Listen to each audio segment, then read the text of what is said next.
Discover Help presents Stress-Free Living with Ray Samich and Mr. Stress-Free Ratanjit and Ray. This audio program is an unscripted and unrehearsed conversation between Ray and Ratanjit. It is shared with you in hope of adding value to your life. We encourage you to listen to this program in its entirety to receive the full impact of its message. Sit back, relax, open your heart, mind, and soul to this edition of Stress-Free Living. This is Stress-Free Living. I'm Ray Samich, and I'd like to introduce all of you to my dear friend, longtime radio colleague, and my spiritual brother, Ratanjit and Ray. Ratanjit, how are you today? Wonderful, Ray. How are you? I'm excellent, except as the title of the show says, I'm a little bit confused, bamboozled, discombobulated, all of those things, because I am convinced that I am living in an insane world, Ratanjit. Decisions are being made every day around me. Things are happening in this world that just do not make sense. And people have lost their patience, they've lost their tolerance, they've lost their values, they've lost their integrity, they've lost honesty, they've lost caring and compassion. People are just making decisions just for money purposes and letting everything else go. And it's really tough sometimes. And this week I kind of hit a crescendo in a couple of things. And I says, let's talk about this. How can we live with sanity in an insane world? How can we live with peace of mind when we're surrounded by all of these things that just don't make sense? Absolutely. So now the basic law of the nature is, action and reactions are equal and opposite. So when I take a hammer and hit my thumb, it doesn't matter how I praise the hammer or try to comfort the hammer, it's going to end up destroying, it's going to crush my thumb. Right.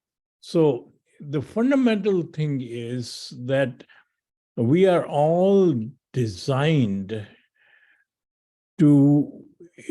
we are all basically are empowered by one single force, oneness. So once nobody talks about that, nobody, our education does not talk about that, and our schools don't talk about that, or churches and our temples and our religious places don't talk about that.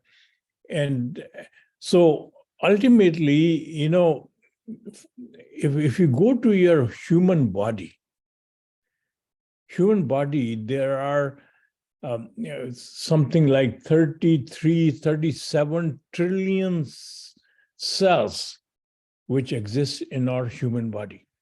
They have life in them, right? So once we are attacked by a virus, these cells, they fight the virus to protect the body. They give their basic life to protect the body. Right. So now this is they work that as oneness, because if they do not protect the body, they automatically die. If the body dies, they die. So they have to protect it. But the reality is, once in a while, there is a cell which becomes misdirected and confused and becomes a cell which focuses on itself. It destroyed the very body which it exists in, and we call it a cancer cell. It's only concerned about feeding itself. It's not concerned about protecting the body. So as a consequence, eventually the whole body dies, right along the cell. The same thing which is happening in our world, because we are not operating and understanding and comprehending oneness. My sanity depends on your sanity and sanity of other people around me. My goodness, my survival depends on survival of all the others around me, because we are all one. So once that truth is missing in our operation, in our thinking, knowingly or unknowingly, we act like a cancer cell. And we are operating in unethical, selfish, callous mode, like cancer cell. And we end up destroying the very body, this universe, this society, this our basic world, which feeds us, which nourishes us.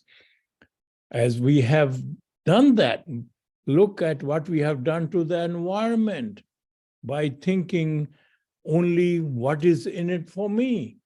And suddenly this environment is going to destroy everything. So this is what is missing. I like your example of the cancer cell, because it's an analogy that we can all relate to. And unfortunately, we all know somebody close to us that has suffered with this. So it's a really good analogy. And I'm not sure that we can follow that analogy perfectly, okay, or if we just get the idea of it. But if we could follow it a little bit further, does the cancer cell know that it is doing that? Does the cancer cell know that it is violating the intent of the cells of the body, the way we are created? The cells are supposed to go through a process of protecting. They're the first ones to go to infection. They're the first ones to go to problem areas to solve it, even though it means that they will be killed in the process. That's the way they were designed. Do the rogue cancer cells, is that their nature then? I mean, is that by design that they come into play? I'm trying to use this analogy for people, because we've talked about being designed for good. You've talked about all these studies and experiments and everything that shows that we are really wired to be good. That's the way that we were designed. So when we go astray, as we so often do, and when so many people spend their lifetime being astray, is that part of the plan, that we will have cancer cells, we will have people who stray from the way that they were wired? Or is this a choice? Do we make choices to be different? See, the basic difference in cancer cell, and I'm not talking about literally, I'm talking about in the mindset of a cancer cell and a regular cell. Regular cells understand and operate in oneness paradigms. They all know they are part of each other. They cannot exist without others. Right. And whereas the cancer cell basically think of their own, they do not concern about other cells, whatever happened to them. I need to be fed. I'm going to do whatever I want, only for me. So their basic understanding and operating is in a complete absence of oneness. So similarly, our human beings, when we operate what is in it for me, I'm only concerned about me. I cannot operate. It looks like typically your thinking is, I am only so much. How can I take care of the world? How can I take care of the society? Ratanjit is talking about oneness and all that. Until everybody practices oneness, I can practice oneness. So as a default, you justify practice in seclusion and what is in it for me. As a consequence, everyone ends up thinking like that. So when I am concerned about others, I take care of others or society, automatically, sooner or later, this whole thing spreads. So our laws, our whole thinking of society, if it is based on oneness paradigm, and suddenly anybody who we call it when somebody kills somebody, cheats somebody, is a crime. So the crimes should be upgraded to a person who is operating with a mindset in absence of oneness is a crime. So suddenly the whole society is forced to think in oneness. As a consequence, this mindset, once you start thinking in oneness, because our human body operates from habit, it becomes a habit, and automatically we operate in oneness. Now, there is another thing. We talked about happiness and joy. The happiness is temporary, small. I separate these two, and they are felt by our five senses. That is all operated in absence of oneness. What is in it for me? What tastes good? What looks good? What feels good? So I'm going to only do that. So those pleasures are short-lived. Mm-hmm. When you are hungry, you want food, and food gives you enormous pleasure. But if you continue eating food beyond your hunger, it causes pain. So it has very short-lived life. Now the joy happens when I saved the life of a stranger. Although I may not get the credit, but that feeling of saving somebody's life remains with me. If I help somebody from falling by giving that person a hand, although I don't get any rewards or trophies or medals, that thing stays with me. Somehow I feel better. So this is all indications of the real joy does not come from accumulating a lot of wealth and a lot of these things. This comes from helping somebody, helping people, helping our society, helping constantly people who are in need, who are suffering, who are constantly in need of help.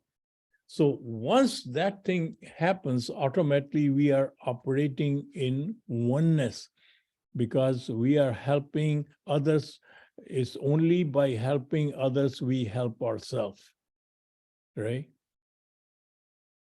So you've verified something that anybody who listens to the show and understands what you're talking about, we get this. We get how acting with oneness brings us joy and fulfills our purpose and allows us to be without stress. We get that.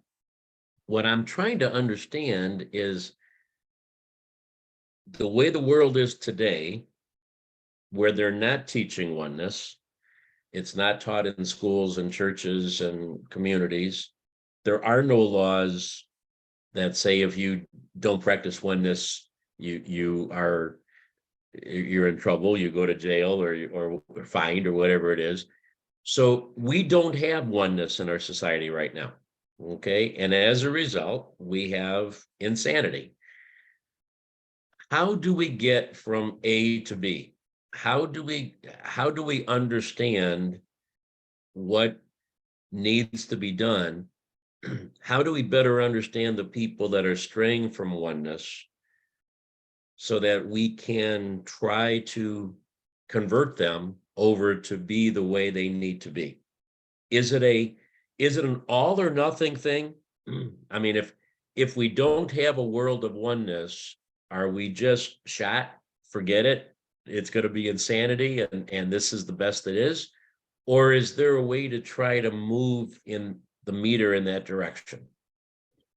Oneness is equivalent to the oxygen we breathe.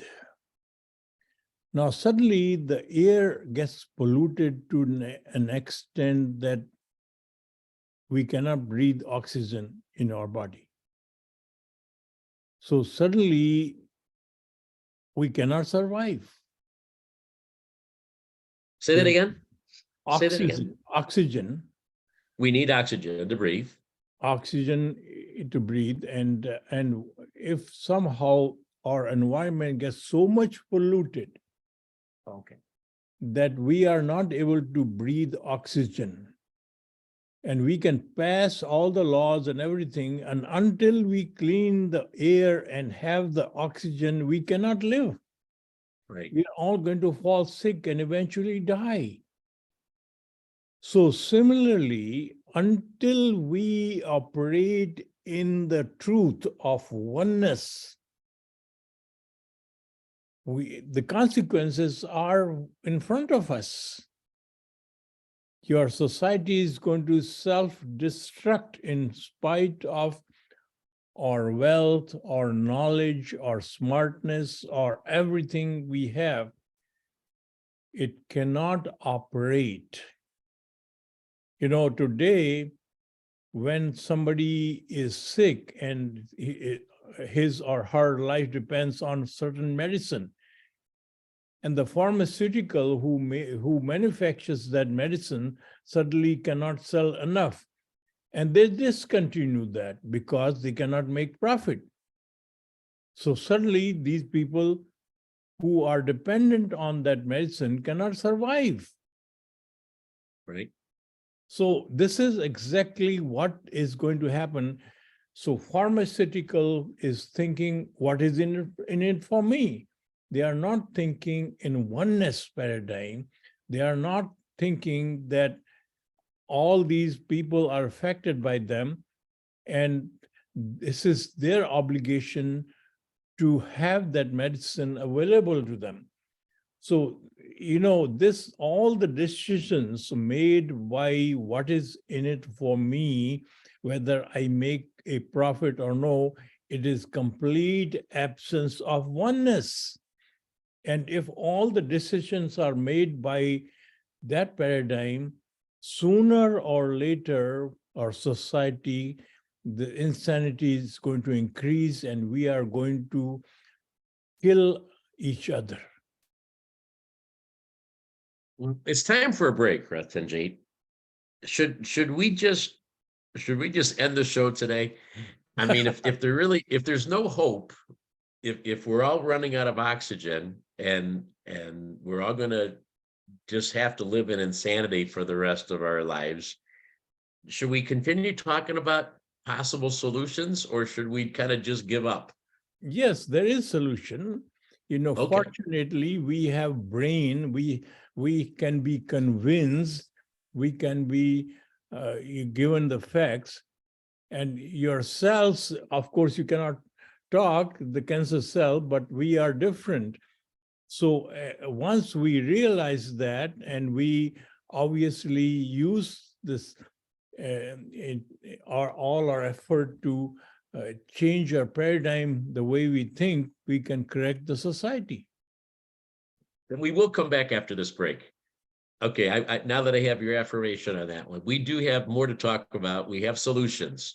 We've been talking about the problems, and it is pretty serious. And I think we all have to admit that there's just a lot of things happening around us that just don't make sense.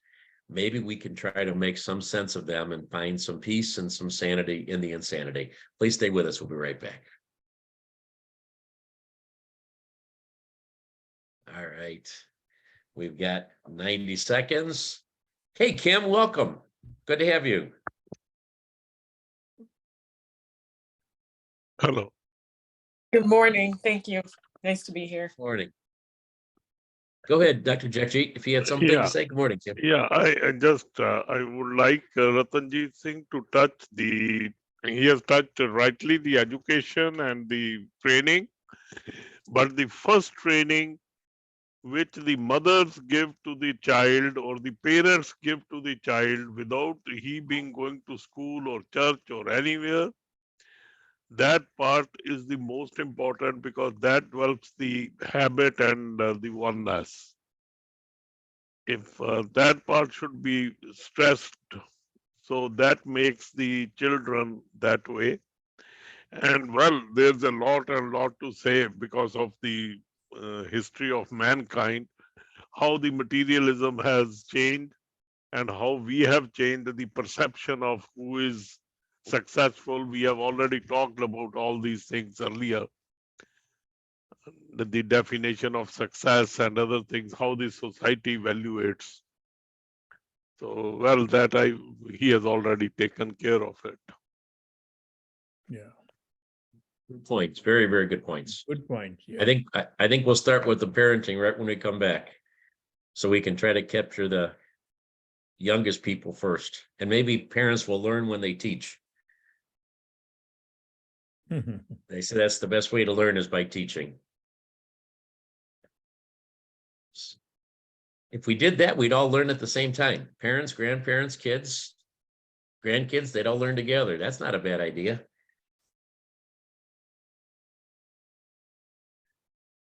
We're coming back. This is Stress-Free Living with Ratanjit and Ray, yours truly, Ray Samich. Thank you so much for being with us here today. And I was being a little bit trying to be humorous. You can't tell, so I have to tell you when I said, should we bother even coming back? Of course, we're coming back. We're going to be here with you as we are every week, and you can catch us not only live here if you want to be part of our show on radio and the internet, but also we do store all of our shows and make them available permanently on our YouTube channel, Stress-Free Living Radio. Check it out. We have many shows up there, close to 100 shows at this point, full-length programs. And not only do you get to watch the show, but you also kind of get the backstory, because we do interact with our audience, our Zoom audience that we have live every week during those periods of the commercial breaks and after the show. So you can kind of find out what's happening there. And by all means, we invite you to be one of our Zoom guests as well. That link can be found on our Stress-Free Living Radio YouTube channel. Ratanjit, one of our great guests that joined us here, suggested that the problem can best be solved by starting very young, with when the baby comes out of the womb and the mother is there, and hopefully the father is also there, although I know that that's an issue for so many households today where they don't have two parents. But whether it's one or two parents, if they are able to give this knowledge to their child at the earliest age, when they're the most impressionable, that does seem like a really logical place to shift the entire paradigm, to be able to really make a point to the kids at the youngest age that it's not about me, it's about being part of a one world and doing the right things for everybody. Would you agree? Is that the best thing that we can do for parents and grandparents watching right now, listening? You know, there is, you hit the key. You know, when our research shows that a human psychology, the way we think all our life, basically my whole mindset is constructed before I'm 6 years of age. And basically all the worldly knowledge and books and these things, I utilize that under that uh, basic understanding when I'm Mindset. 6. Yeah. So it is Wow. very important that a child is nurtured the right information. But what happens is young adults, they fall in love and they get married and they have a baby, and that's supposed to be a gift, a toy, and they play with them. So there are no laws to train the parents. So once, before you get married, the marriage license, after you get the marriage license, there is a certain training has to be essential, which is given to them. Hey, you understand this oneness, and explain this oneness paradigm to them, and that they can now relate to their newborn babies on a regular or daily basis. So I have to tell you a story. When I was very young, I think I told this story on our shows a couple of times. So once I was close to, I was 6 or maybe younger than, in a very earlier stage of my life. So I come back from school, and I was very happy. I had a big trophy in my hand. I told my mother and my parents that, look, I won this trophy, and I was the first. And then I was so proud and told my mother, and you know what my principal told me? He said that, Ratanjit, once you grow up, you are going to make a name for yourself. So this window was a great window for my mother to give me the truth, the real information. So she hugged me and she made me sit on her lap, and she says, you know, you can only make a name for yourself if you knew your name. I said, I know my name. My name is Ratanjit. She smiled. She said, that's what I called you, so that when I call you for dinner, I didn't want the neighbor's son or daughters to show up. So I identify you with a particular name different from other people, but I don't know your name. So in absence of that knowledge, I call you Ratanjit. So it is up to you to find your name. He says, how do I find my name? So that is going to take you some effort, insight, searching, understanding who you are. Are you this human body? Or are you the force which is enlivening you, enlivening the human body? So this was basically how she made me understand what oneness was. And as a consequence, I could not, of course, at that age, I did not understand that very much. But that stayed with me. It forced me to do some research to understand, to comprehend the wisdom of oneness throughout my life. And as a consequence, this has enriched my life, and it has given me the inner joy and happiness, which is unfathomable otherwise. So it is essential for our society to have a complete compulsory training for newly married couples to understand what oneness is. So that is where we can correct our society. So surely out of all the people they train, maybe 10, 20, or 30% will not understand and still practice uh, monetary gains and ego. But there would be certain amount of people who would understand that, and they will become the foundation of our society. I totally agree, and I love that story. You have shared it before, but every time I hear it, I just like it even more.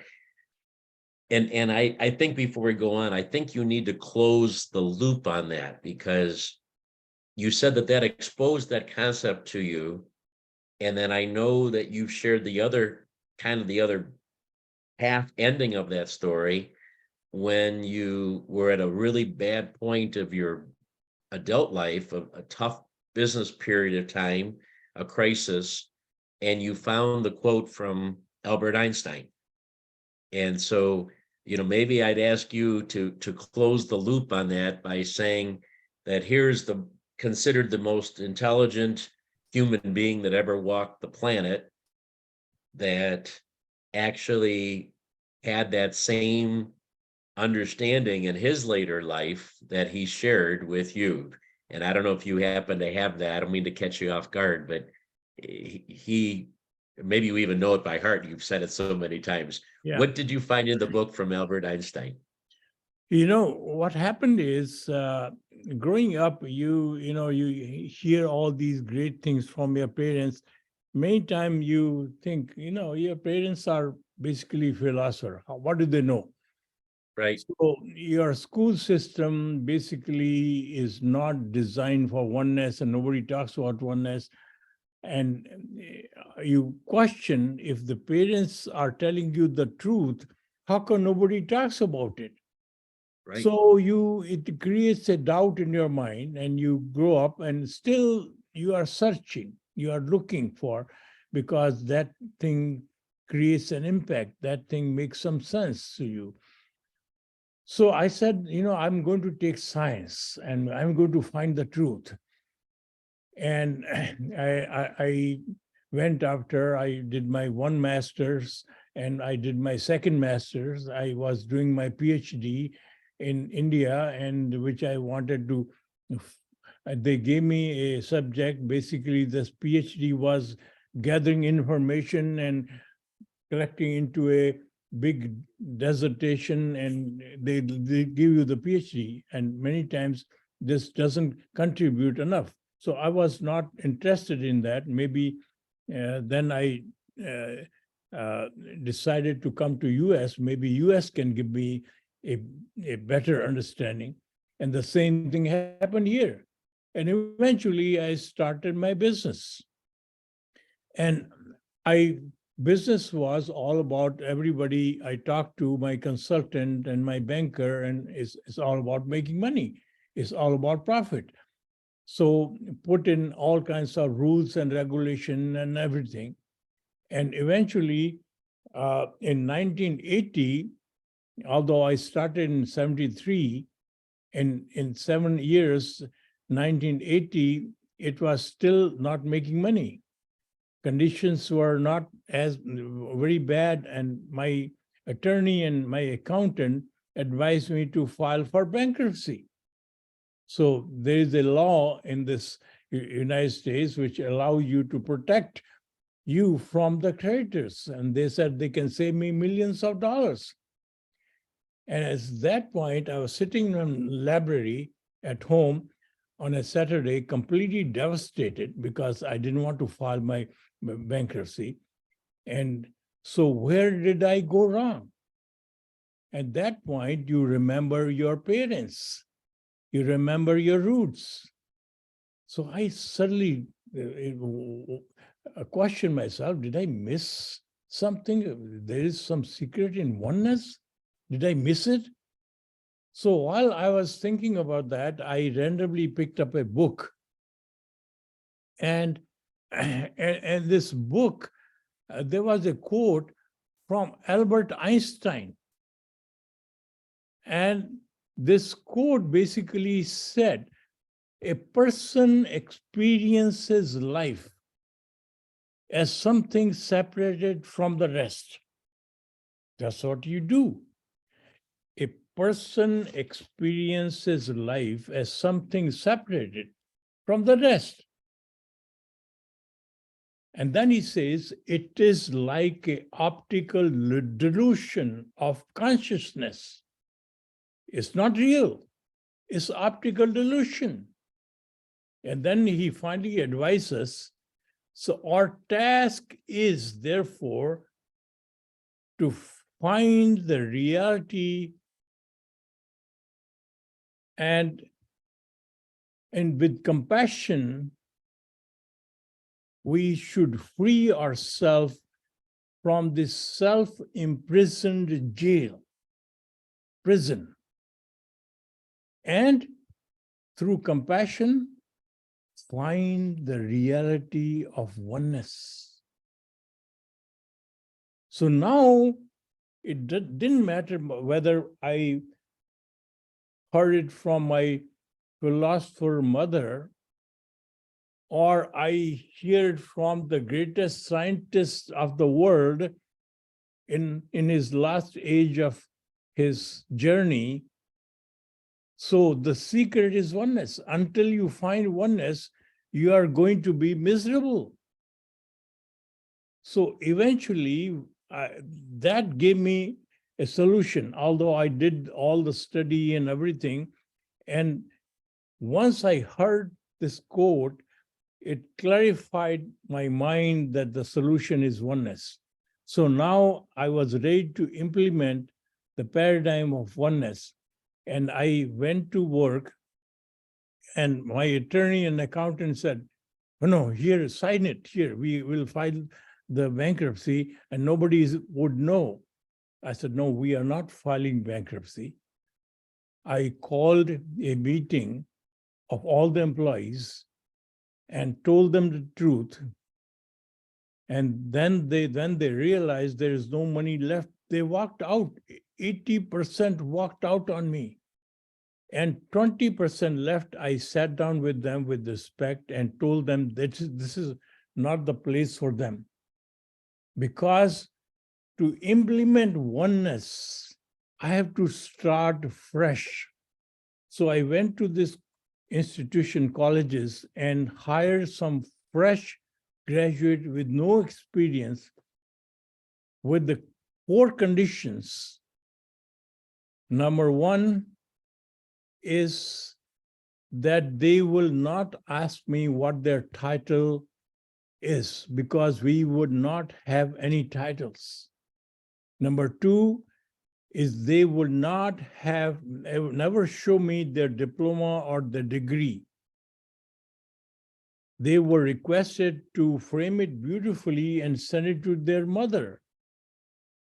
And for all practical purposes, they accept to be student again. Third, since they were student and they did not know anything, I asked them to work in each department till they understand the working of that department.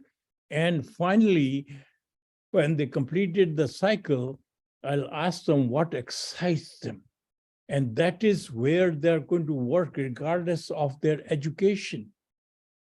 And last condition was Saturday was a working day. And that's where we continually evolved or understood and implemented oneness paradigm. So oneness paradigm is not just one day you can tell. You have to continuously expose oneness paradigm. How do you implement in this condition? How do you implement in your lifetime? And as a consequence, we become very successful. Eventually, the company was sold to Dow Chemical in 2007. So oneness paradigm is what forces us within this world, which is operating only with money. It doesn't matter. If you operate with oneness, you will still succeed in the worldly environment which is only focused on money or greed and power and fear and ego. Ray? You know, Ratanjit, over our decades of our relationship, you've shared that story with me, and I've been in rooms where you've shared that story with others just dozens and dozens of times. But again, it's such an empowering story, and I know it's every word of it is the truth, and so it's so powerful and so meaningful. I almost think we should share that story at every show because it just is so impacting. What caught my ear today differently was while a few minutes ago we said how important it is to ingrain this thought in children before they're 6, because that's when their mindset is established. The truth is, and that is still good. Of course, that's ideal. But in your situation, you took fresh men and women right out of college. So they were much older than 6. They were, whatever, 22, 24 years of age. And you still made a major impact. And I know that many of those people have gone on beyond what they did well with you and your business. They've gone on well to start huge companies and work for other large companies and be very successful in their careers because of what you ingrained in them. But the point is that you didn't know these people when they were 5 or 6, but you were still able to really impact them even when they were 25 or 26. Yes. So you don't have to be a child to hear this the first time and for it to make an impact on you. See, interestingly, to develop a habit and a mindset, you have to understand that in your lawn, whatever portion of the lawn you water, that grows. If you water only half the lawn is going to grow. So similarly, in human life, whatever we nurture, whatever gives you benefit, which is what grows. So that is when you begin to see the impact of oneness. You know what we did we created a really a chart.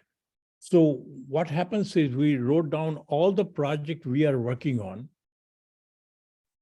and we that when I made a decision on that project, at the end of the day, I asked myself, did I use oneness paradigm in decision making or no?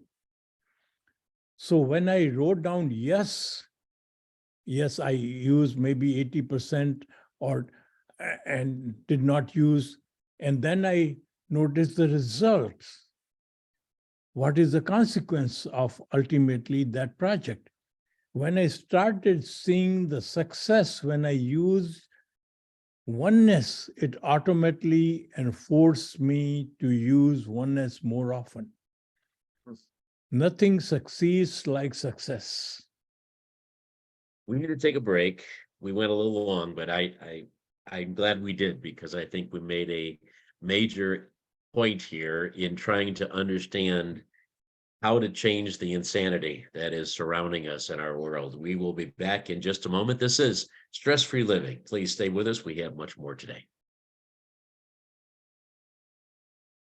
All right. We will only have about 9 minutes when we come back.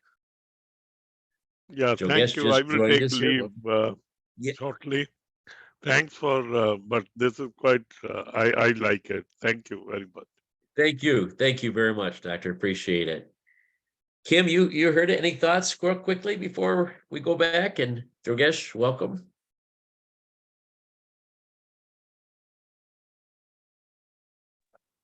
I've heard that story before, and it always impresses me with the level of buy-in from the people around you when you take the egos out of the way.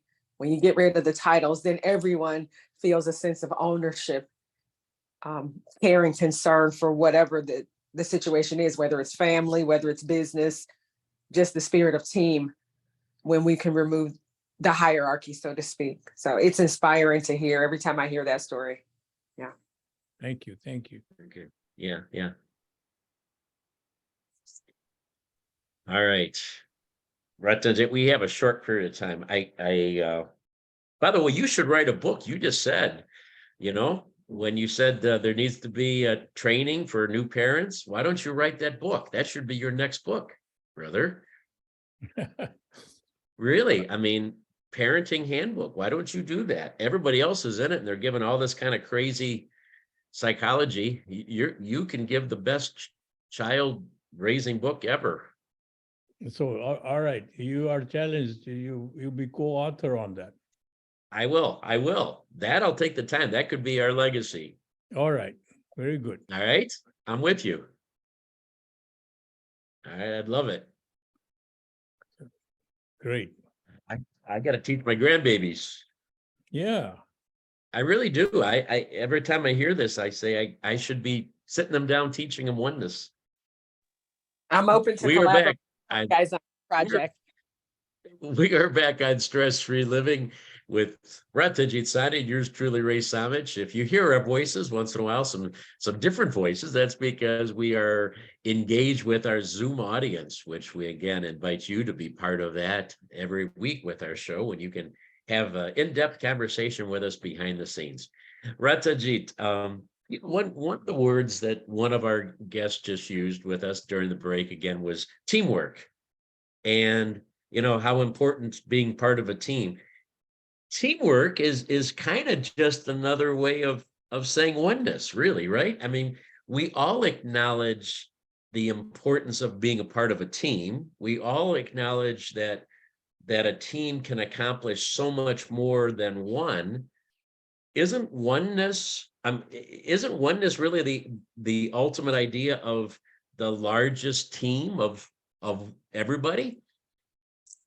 Absolutely. I mean, without oneness, the team is only a name. The true team always formed when you practice oneness. In basically in a team formation, you have to have empathy. You have to have a feeling of others' pain and suffering and sorrow to be able to form a team. You cannot simply have rules and regulations. So you can only have empathy in absence of pride and ego. Pride and ego kills your capability of empathizing with others. It has been scientifically proven, and they did an experiment. They gathered a group of people and divided them into two teams and asked one of them to write article or essay about the difficulties they had in their life and what they are grateful for. And second team, they asked them to write what they are proud of in their life and what they have achieved. So after writing the essay, the party which was writing about their pride and their successes, they part their brain into their unknowingly their ego and their pride. And when they measured the movement of their mirror neurons in their brain, which is indicative of empathy, they found no movements. Whereas people who were grateful, they have very high movements. Excuse me. So it is scientifically known that when you are parked in ego mode or pride mode, you have no empathy. You cannot relate to other people's.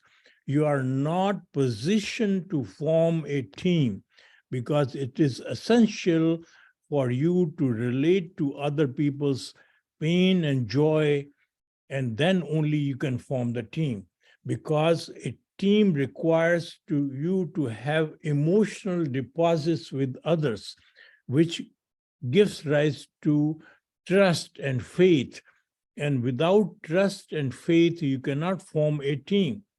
And trust only happens when you can feel their pain, we can feel their suffering, you can hear them, you can understand them, you can give them room to talk about their problems.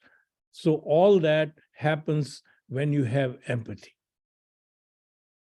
Ratanjit, I could not be happier that you brought that word up here today before we ended our show, because when I ranted earlier about the insanity of the world and what I'm running into on a daily, hourly basis in business, if I really had to think about it clearly, the absence of empathy is probably my most frustrating aspect of the insanity.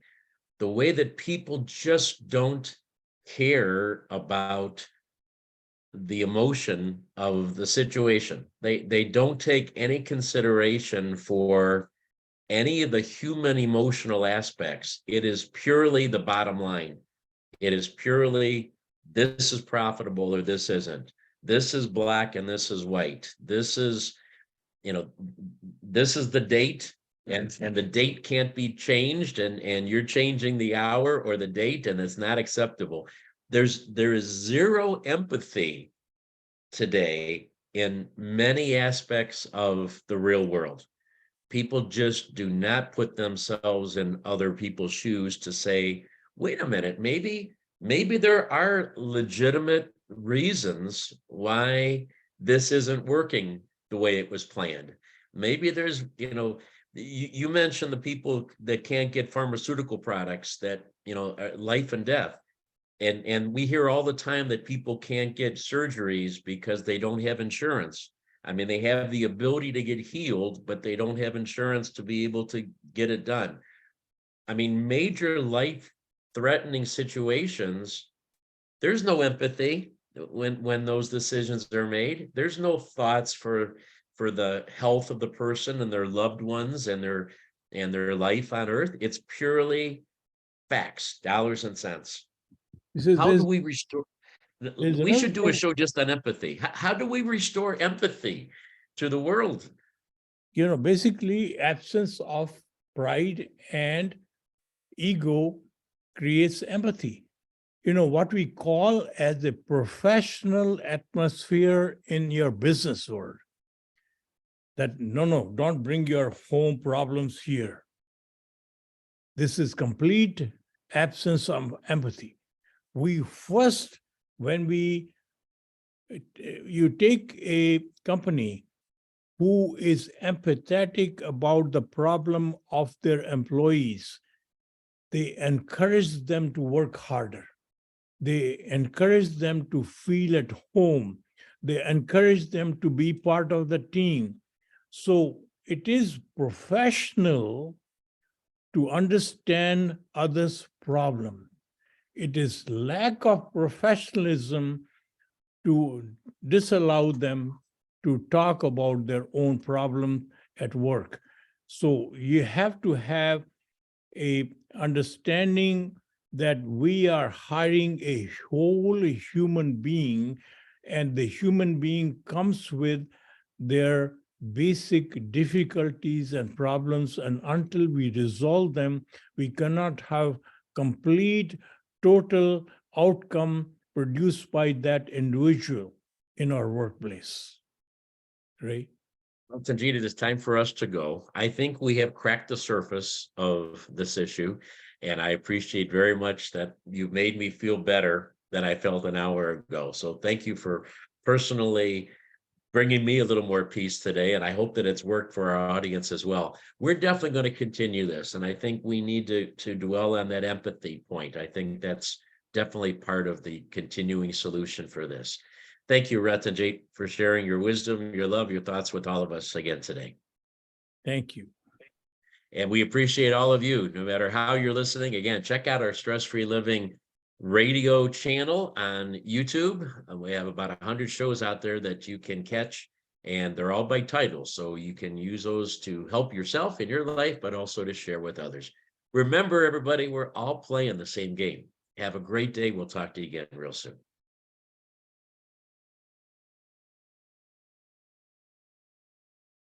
All right, we are clear. Now's a chance to talk with Jogesh and Kim, if you'd like to have some thoughts. Hi, Yogesh. Thank you for joining us. Welcome. Yeah, thank you. Thank you. I always feel privileged to be this, though it's a evening here in India, but still I manage somehow. And empathy, yes, I think it has worked wonders when I've seen in my life that sometimes arrogant and misbehaving subordinates would not function, but a pat on their shoulder has worked wonders, I've seen. And then more than expected, they have worked for us in my role as a like a supervising engineer. And but still, many people are disturbed in their family lives, and they bring lots of problems. And some mature individuals do not bring their problem to the workplace. So where's the balance for an individual to work and be optimum? Now, yesterday only our daughter, she has a small IT company.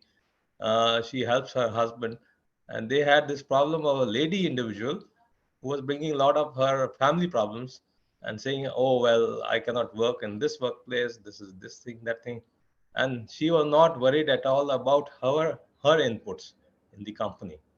So there has to be a line between the employer and the employee, or some more thing in the domain of empathy, so that to bring out the best potential of an employee in a company.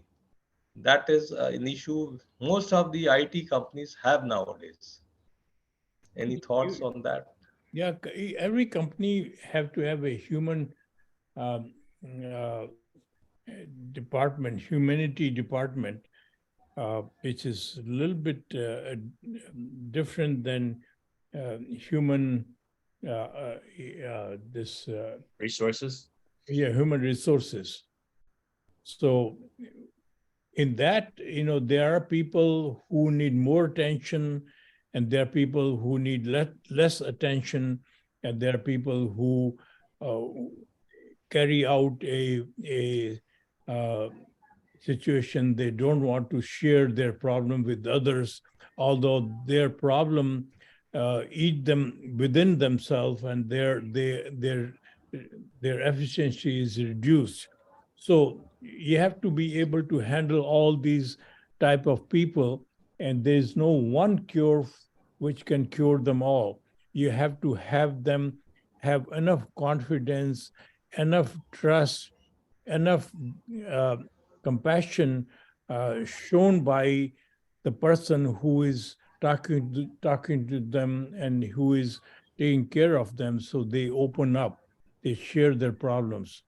And obviously, many times their ego and their insecurity is going to prevent them from sharing their problem. Yes. And many times they end up telling you a different story than the really it is, because they protect themselves and they make them look better than what they are by telling them the false stories. So unless you have uh, generated enough empathy, enough trust in them, that they will not be able to share the real story. And until you have the real story, you cannot help them. And and ultimately, you form a just like Alcoholic Anonymous, because Right. all these people who have the similar problem, there is no superior. They end up talking to each other. So you have to create an environment in the corporation which these people would be able to relate to each other and talk to each other rather than talking to their boss. Yes, I think that having lunch together, Yeah. there are some companies they provide lunch on the company's account, and that seemed to work better. And this is the probably some sort of tea together or lunch together once a week can help out sort of their problems. Yeah. This thing I have seen working well. But there is a certain disconnect nowadays after this COVID. People working from home, especially in the IT sector, have not really come back full stream in their sharing their co-worker space or interacting much more with their employers. And so the employees are having readjustment problems, I guess.